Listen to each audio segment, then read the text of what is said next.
Mən sizə deyim ki, 93-cü ildə may ayında Əli Kərimli özünün dövlət katibliyinin 100 günlüyünü keçirirdi, mətbuat konferansı çağırmışdı.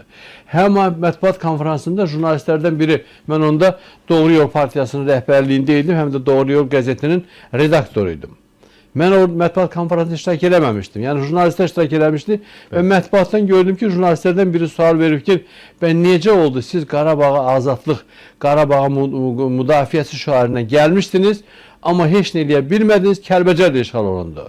Əli Kərimlinin cavabı ondan ibarət idi ki, Azərbaycan xalqı ölümə hazır olmadığına görə biz qalib gələ bilmədik. Mən də ona Doğru Yol qəzetində balaca bir replika yazdım ki, 27 yaşı vardı onda. 27 yaşında olan cavan oğlan avtomatı götürüb gedib vuruşar, tüfəngi götürüb gedib vuruşar. Xalqı ölə bilməməkdə itham eləməz. Bu qədər şəhid vermiş xalqı ölə bilməməkdə itham eləmək yaraşmır sənə. O çox pis təsir eləmişdi. Ona həddindən artıq böyük bir qalmaqal oldu. Hücum adamların göndərirdi. Öz zəngi dalından eləyirdi ki, siz nə danışırsınız, siz müxalifətsiniz, nə bilim, nəsiz. Orada da Doğru Yol Partiyası hakimiyyətdə idi. Təmənnən Qarayev sədri idi və sədrin birinci mavini idi Milli Məclisdə. Yəni söhbət ondan gedir ki, bu sifətlərin bunlarını görmüşəm və sözümü də demişəm. Bu günləri kimsə baxan deməsin ki, Akif Nağı, hə, bu yıxılıbdı, yıxılana balta çalma söhbəti getmir.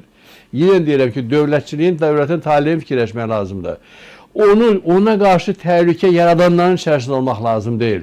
2005-ci ildə parlament seçkilərində Qarabağ Təşkilatı seçkilərin namizədlərinin vahid platformasını hazırladıq. Biz hazırladıq. Mən hazırladım.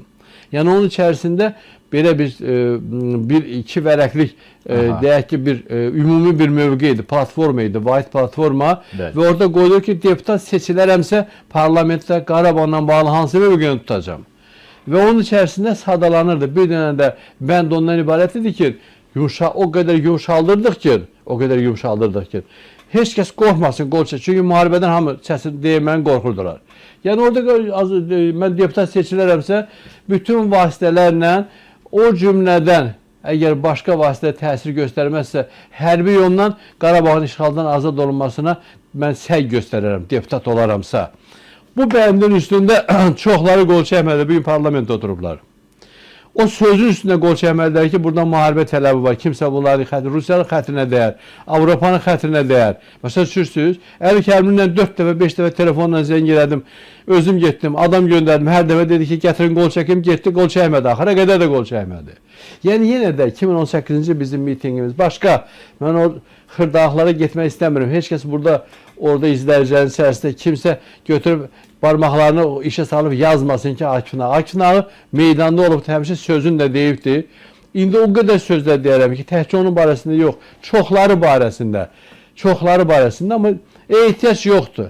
Hər kəs öz cəzasını zamanı gələndə alacaqdır.